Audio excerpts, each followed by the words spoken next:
Tu t'es déjà assis pour réviser, tu as ouvert ton cahier et 10 minutes après, tu n'as rien fait. Tu regardes ton téléphone, tu penses à autre chose, tu te lèves, tu reviens et finalement tu refermes ton cahier en te disant « je réviserai demain ». Ça te ressemble? Alors cette vidéo est pour toi. Aujourd'hui, on va parler de quelque chose que personne ne t'explique vraiment. Pourquoi tu n'arrives pas à te concentrer et à t'organiser dans tes études? Et surtout, comment changer ça? Il y a 4 choses qui détruisent ta concentration et ton organisation. 4 choses que tu fais peut-être sans même t'en rendre compte. La première, c'est la tricherie. Et là, je veux que tu m'écoutes attentivement. Parce que c'est quelque chose que personne ne te dit jamais. Quand tu triches, quand tu comptes sur ton voisin pour avoir les réponses, quand tu rentres dans la salle d'examen en te disant « je vais me débrouiller », tu crois que tu gagnes du temps. En réalité, tu détruis ta propre capacité à travailler. Voici ce qui se passe dans ton cerveau. Plus tu comptes sur quelqu'un d'autre, plus ton cerveau crée un mécanisme automatique. Il se dit « pas besoin de faire des efforts, quelqu'un va m'aider ». Et ce mécanisme, il ne disparaît pas quand tu veux réviser sérieusement. Même quand tu essaies de travailler pour de vrai, ton cerveau résiste. Il a pris l'habitude du confort. Il a perdu l'habitude de l'effort. Plus un élève pense qu'il a un camarade qui va lui filer une feuille, moins il est capable de se concentrer seul. Ce n'est pas une question de volonté, c'est un mécanisme psychologique réel. La tricherie ne te fait pas gagner du temps. Elle te vole ta capacité à apprendre. La deuxième chose qui détruit ta concentration, c'est ton entourage. Les gens autour de toi ont une influence énorme sur toi, bien plus que tu ne le crois. Si tes amis ne travaillent pas, si ta journée se passe à traîner, à rigoler, à faire autre chose que des études, ton cerveau s'adapte.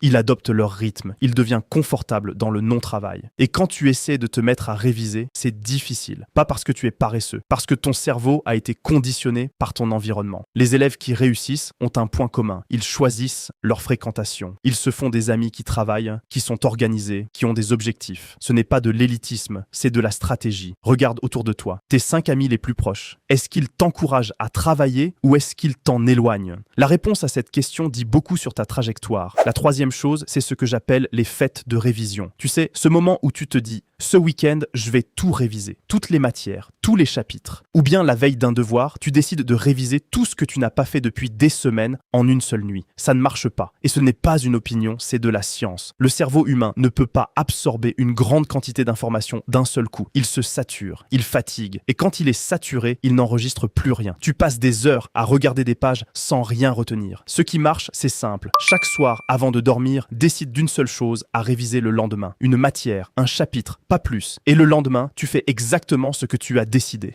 Rien de plus, rien de moins. Quand tu as fini, tu t'arrêtes. Tu te reposes. Tu laisses ton esprit se vider.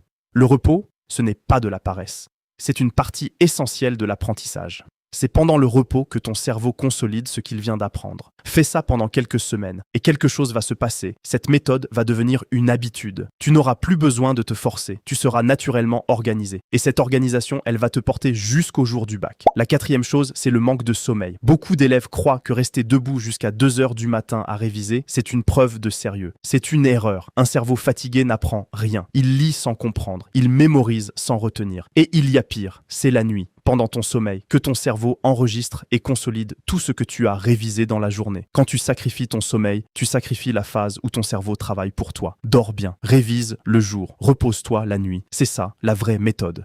Maintenant, tu connais les 4 choses qui détruisent ta concentration et ton organisation. La tricherie qui désactive ton cerveau, l'entourage qui conditionne tes habitudes, les fêtes de révision qui ne servent à rien et le manque de sommeil qui efface tout ce que tu as appris. Évite ces 4 pièges et tu verras la différence dès les premières semaines. Chez Bac Mentor, on ne t'aide pas seulement à apprendre le contenu, on t'aide à construire les bonnes habitudes de travail pour que tu sois prêt le jour du bac, mentalement, physiquement et méthodiquement. Rejoins-nous sur WhatsApp au 76 24 14 80. Ton bac commence aujourd'hui et il commence avec Bac Mentor.